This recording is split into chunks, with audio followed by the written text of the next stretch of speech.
എല്ലാവർക്കും സ്ട്രോബെറി ചാനലിലേക്ക് സ്വാഗതം. ഞാൻ ഗീതു.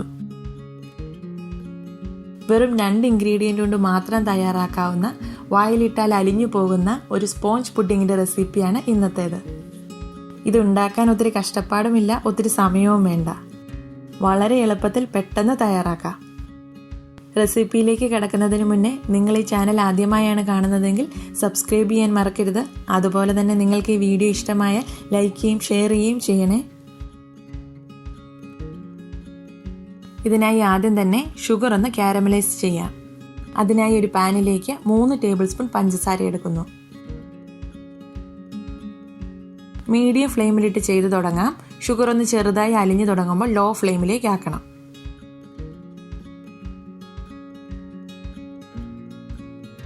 പഞ്ചസാര 1/4 ഭാഗം ഉരുകി കഴിയുമ്പോൾ നമുക്ക് ഇളക്കി തുടങ്ങാം. പുഡിങ്ങിന് നല്ലൊരു ലുക്കും ചെറിയൊരു കാരമൽ ടേസ്റ്റും കിട്ടുന്നതിനാണ് ഇങ്ങനെ ചെയ്യുന്നത്. ഇത് കാരമൽ ചെയ്യുമ്പോൾ ഒത്തിരി ഡാർക്ക് ആവാൻ വേണ്ടി വെയിറ്റ് ചെയ്യേണ്ട, അതിൻ്റെ കയ്പ്പ് വരും. നന്നായി ഒന്ന് ഉരുകി ഒരു ഗോൾഡൻ കളർ ആവുന്ന ഈ പരുവാകുമ്പോഴത്തേക്കും ഓഫ് ചെയ്യാം. ഇത് ഉടനെ തന്നെ പുഡിംഗ് സെറ്റ് ചെയ്യാൻ ഉദ്ദേശിക്കുന്ന പാത്രത്തിലേക്ക് ഒഴിച്ചു കൊടുക്കാം.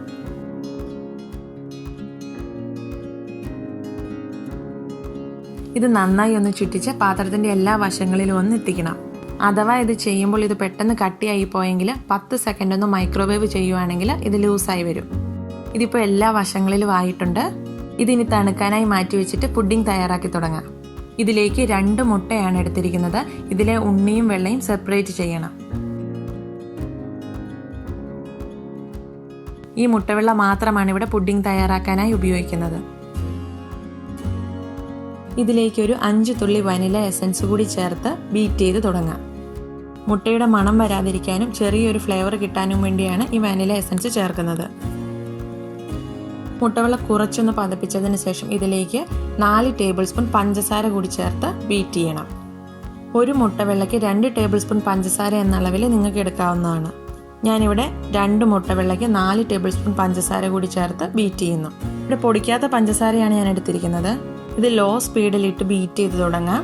ഇതിന് സ്പീഡ് കൂട്ടി ഹൈ സ്പീഡിൽ എത്തിച്ച് ഒരു 3 തൊട്ട് 4 മിനിറ്റ് വരെ ബീറ്റ് ചെയ്താൽ കറക്റ്റ് പാകത്തിനെത്തും. ഇത് പതഞ്ഞ് സോഫ്റ്റ് പീക്സ് എത്തുന്നതാണ് ഇതിൻ്റെ പാകം. മുട്ടവെള്ളം ഇപ്പോൾ പാകത്തിന് ബീറ്റ് ചെയ്തെടുത്തിട്ടുണ്ട്.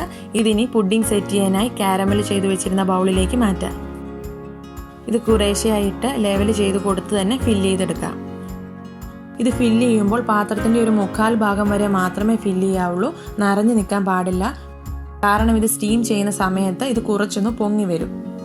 ഇതിപ്പോൾ ഫില്ല് ചെയ്ത് നന്നായി ലെവൽ ചെയ്തെടുത്തിട്ടുണ്ട്. ഇത് ആവിയിൽ വേവിക്കാനായി ഒരു ആവി പാത്രത്തിലേക്ക് വയ്ക്കാം. ഇനി ഇതിൻ്റെ മുകളിൽ ആവി വെള്ളം വീഴാതിരിക്കാനായി ഒരു ഫോയിൽ പേപ്പറോ അടപ്പോ വെച്ചൊന്ന് അടച്ചു വെക്കാം. ഞാനിവിടെ ഒരു ഫോയിൽ പേപ്പറിൽ കുറച്ച് ഹോൾസ് ഇട്ട് അത് ഉപയോഗിച്ചാണ് അടയ്ക്കുന്നത്. ഒരു 15 മിനിറ്റ് മുതൽ 20 മിനിറ്റ് വരെ ആവി കയറിയാൽ ഇത് പാകത്തിന് വേവാകും.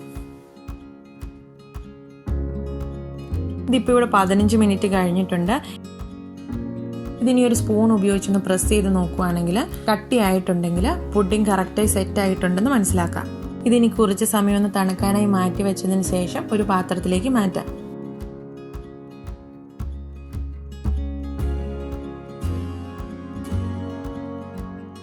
തണുപ്പ് ഇഷ്ടമില്ലാത്തവർക്ക് ഇത് ഇപ്പോൾ തന്നെ സെർവ് ചെയ്യാവുന്നതാണ്. അല്ലെങ്കിൽ നിങ്ങൾക്ക് ഫ്രിഡ്ജിൽ 1 മണിക്കൂർ വെച്ച് തണുത്തതിന് ശേഷം സെർവ് ചെയ്യാം.